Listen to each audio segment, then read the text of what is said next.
திருவாரூர் மாவட்டம் திருத்துறைப்பூண்டியில் திருமணமான 3 மாதத்தில் கணவன் மனைவி தூக்கிட்டு தற்கொலை செய்து கொண்டது சோகத்தை ஏற்படுத்தியுள்ளது.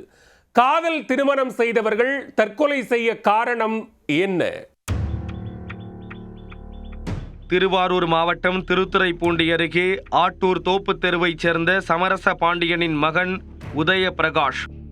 இவர் நாகப்பட்டினம் மாவட்டம் நீடூரைச் சேர்ந்த முருகானந்தத்தின் மகள் ஹேமா என்பவரை கடந்த 3 மாதத்துக்கு முன்பு காதலித்து திருமணம் செய்து கொண்டார். இவர்களது திருமணத்திற்கு ஹேமாவின் பெற்றோர் எதிர்ப்பு தெரிவித்த நிலையில் எதிர்ப்பை மீறி இருவரும் திருமணம் செய்து கொண்டனர். திருமணத்திற்கு பின்னர் உதய பிரகாஷ் ஹேமாவுடன் ஆட்டூரில் தனியாக ஒரு வீட்டில் வசித்து வந்தார்.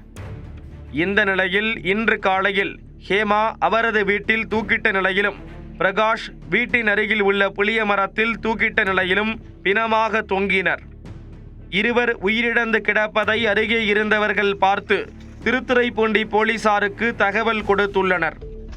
சம்பவ இடத்திற்கு வந்த போலீசார் இருவரின் உடல்களையும் கைப்பற்றி திருத்துறைப்பூண்டி அரசு மருத்துவமனைக்கு உடற்கூறாய்வுக்காக அனுப்பி வைத்தனர். தொடர்ந்து போலீசார் நடத்திய விசாரணையில் திருமணமான ஒரு சில நாட்களிலேயே பிரகாஷ் மது குடித்துவிட்டு வீட்டுக்கு வருவதை வழக்கமாக கொண்டிருந்தது தெரிய வந்துள்ளது. இதனை ஹேமா கண்டித்ததால் இருவருக்கும் இடையே அடிக்கடி தகராறு ஏற்பட்டதாக கூறப்படுகிறது. இருவருக்கும் அடிக்கடி குடும்ப தகராறு நிகழ்ந்து வந்த நிலையில் நேற்று இரவு இருவருக்கும் சண்டை நடந்துள்ளது.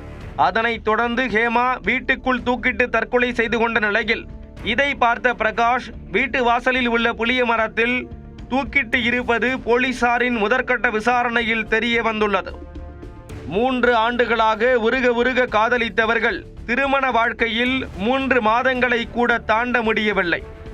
இருவரின் தவறான முடிவு இரு குடும்பத்தினரையும் மீளா துயரில் ஆழ்த்தியுள்ளது.